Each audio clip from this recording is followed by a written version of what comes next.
رضی اللہ تعالیٰ عنہ، یہ طائف سے مدینہ منورہ کی طرف واپس آ رہے ہیں، تو راستے کے اندر ایک چور اور ڈاکو ان کو روک دیتا ہے۔ وہ کہتے ہیں کہ میرا مال لے لے لیکن مجھے جانے دے۔ وہ چور اور ڈاکو کہتا ہے کہ اگر میں نے تجھے چھوڑ دیا تو تو عمر کو جا کر کہے گا، عمر تو مجھے پکڑ کر مجھے قتل کر دے گا، تیرا مال بھی لوٹوں گا اور تجھے قتل بھی کروں گا۔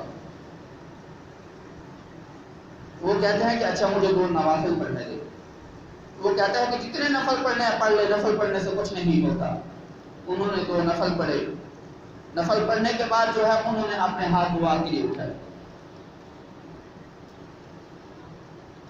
یا ودود ذو العرش المجید یا فعال لما یرید، یہ کلمات پڑھے اور اس کے بعد کہا یا ارحم الراحمین یا ارحم الراحمین یا ارحم الراحمین۔ پہلی وہ آدمی جب قتل کرنے کے لیے تلوار اٹھاتا ہے، تو جب انہوں نے پہلی مرتبہ یا ارحم الراحمین پڑھا تو غیب سے آواز آئی کہ اس کو قتل نہ کر۔ جب دوبارہ اس نے تلوار اٹھائی پھر غیب سے آواز آئی کہ اس کو قتل نہ کر۔ جب تیسری مرتبہ اس نے تلوار اٹھائی تو ایک شاہ سوار گھوڑے پر نمودار ہوتا ہے، ظاہر ہوتا ہے، اور اس کے ہاتھ کے اندر نیزہ ہوتا ہے، اور وہ اس کو نیزہ مارتا ہے، وہ وہیں پر مر جاتا ہے اور اس کی لاش کو جلا کر راہ کر دیتا ہے۔ تو وہ حضرت ابو مالکہ رضی اللہ تعالیٰ عنہ اس کو یہ نہیں کہتے کہ تو نے میری مدد کی ہے، وہ کہتے ہیں کہ اے نوجوان، اے میرے بھائی، اے میرے دوست، آپ کون ہو کہ اللہ نے آپ کے ذریعے سے میری مدد کی ہے۔ تو انہوں نے یہ نہیں کہا کہ آپ نے میری مدد کی، بلکہ اللہ کا نام لیا کہ اللہ نے آپ کے ذریعے سے میری مدد کی۔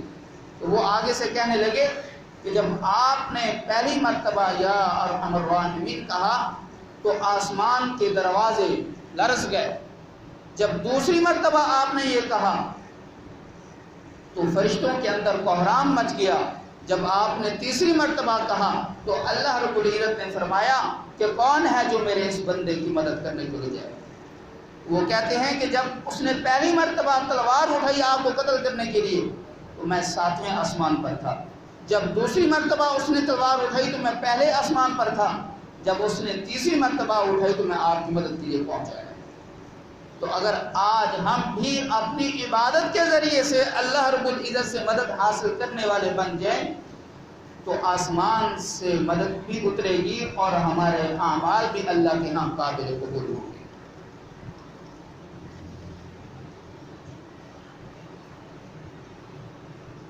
حضرت عبداللہ بن عمر بن عاص رضی اللہ تعالیٰ عنہ یہ ایک واقعہ بیان فرماتے ہیں کہ میں مسجد نبوی کے اندر حضور علیہ الصلوۃ والسلام کے پاس بیٹھا تھا، تو حضور علیہ الصلوۃ والسلام نے فرمایا کہ اس دروازے سے جو آدمی داخل ہوگا وہ جنتی ہے۔ کہتے ہیں کہ میں اس دروازے کی طرف دیکھ رہا، دیکھا کہ ایک انصاری صحابی ہیں، ادھیڑ عمر کے ہیں اور تازہ وضو کیا ہوا ہے، ان کے چہرے سے پانی ٹپک رہا ہے۔ پھر اگلا دن ایسا ہوا کہ حضور علیہ الصلوۃ والسلام نے فرمایا کہ اس دروازے سے جو آدمی داخل ہوگا وہ جنتی ہے۔ میں نے دیکھا جو کل تھا آج بھی وہی ہے۔ تو تیسرے دن کہتے ہیں کہ پھر حضور علیہ الصلوۃ والسلام نے فرمایا کہ اس دروازے سے جو آدمی داخل ہوگا وہ جنتی ہے۔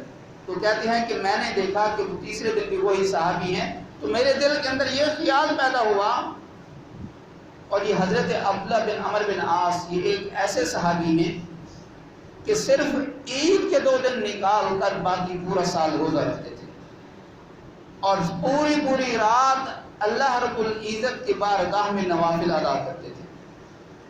اور جب ان کی شادی ہوئی، ہمارے ہاں کیا ہوتا ہے شادی سے 3-4 دن پہلے ہم نمازیں بھول جاتے ہیں کہ نمازیں بھی کچھ پڑھنی ہے یا نہیں پڑھنی، لیکن ان کی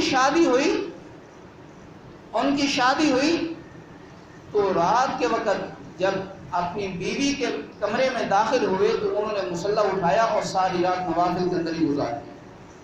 جب صبح ہوئی تو ان کے والد نے اپنی بہو سے پوچھا بیٹا رات کیسی گزری؟ تو انہوں نے کہا کہ ابا جان ساری رات نوافل میں گزری ہے۔ تو وہ حضور علیہ الصلوۃ والسلام کی خدمت اقدس میں حاضر ہوتے ہیں صرف اس غرض سے کہ آپ میرے بیٹے کو سمجھائیں کہ کچھ ذرا گھر والوں کو بھی وقت دیا کریں، کہ ساری رات وہ عبادت کرتا رہا نئی نئی شادی ہوئی ہے، بیوی سے حال تک نہیں پوچھا، تو حضور علیہ السلام نے ان کو فرمایا کہ اے عبداللہ کچھ اپنی عبادت کے اندر کمی کرو۔ پہلے حضور علیہ السلام نے فرمایا کہ مہینے کے اندر 3 روزے رکھو۔ انہوں نے کہا اے اللہ کے نبی میں اس سے زیادہ طاقت رکھتا ہوں۔ پھر حضور علیہ السلام نے فرمایا 10 روزے رکھو۔ انہوں نے کہا اے اللہ کے نبی میں اس سے بھی زیادہ طاقت رکھتا ہوں۔ پھر حضور علیہ السلام نے فرمایا اچھا ایک دن روزہ رکھنا، ایک دن افطار کرنا۔ اور قرآن پاک کی تلاوت کے بارے میں فرمایا کہ 3 دن کے اندر آپ نے کلام پاک ایک ختم کرنا ہے، اس سے کم میں نہیں کرنا۔ تو ان کے دل کے اندر یہ جذبہ پیدا ہوا کہ یہ تو مجھ سے بھی زیادہ عبادت گزار ہے، یہ ایسا کون سا عمل کرتا ہے کہ دنیا کے اندر ہی اللہ کے نبی نے ان کو جنت کی بشارت سنا دی۔ تو ان کے دل کے اندر تڑپ پیدا ہوئی کہ میں معلوم کروں یہ کون سا عمل کرتے ہیں۔ شام کے وقت ان کے پاس حاضر ہو جاتے ہیں، کہتے ہیں کہ چچا جان گھر والوں کے ساتھ ذرا انبن ہو گئی ہے، تو میں کچھ دن آپ کے پاس گزارنا چاہتا ہوں۔ وہ کہتے ہیں بیٹا آپ کا گھر ہے، گزارو جتنے دن مرضی رہنا چاہتے ہو۔ حضرت عبداللہ کہتے ہیں کہ جب رات کا وقت سونے کا ہوا، جب میں سونے لگا تو اپنی چادر میں سے تھوڑا سا میں نے سوراخ کیا تاکہ دیکھوں رات کے وقت یہ کون سا عمل کرتے ہیں۔ کہتے ہیں کہ وہ صحابی آئے، بستر پر لیٹے اور سو گئے۔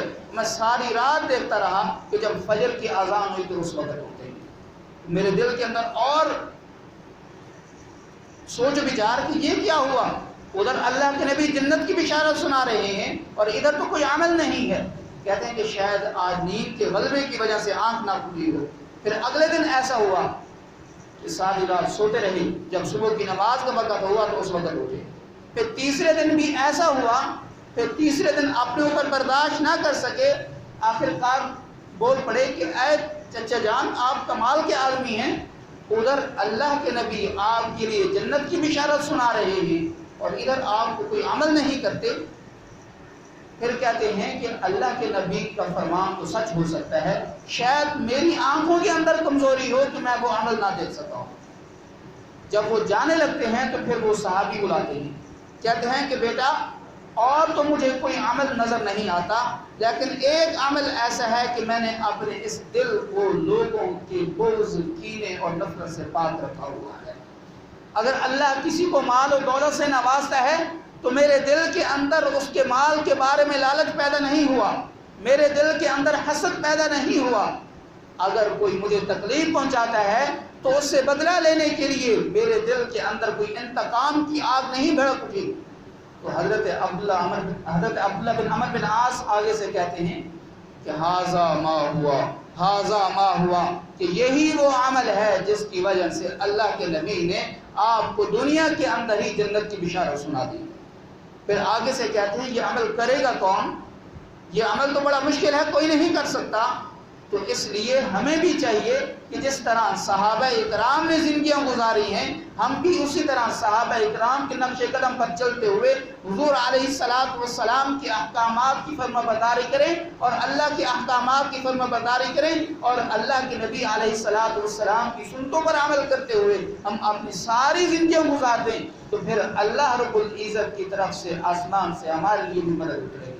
تو دعا ہے کہ جو کچھ کہا ہے اللہ ہم سب کو صحیح معنی میں اس پر عمل کرنے کی توفیق عطا فرمائے۔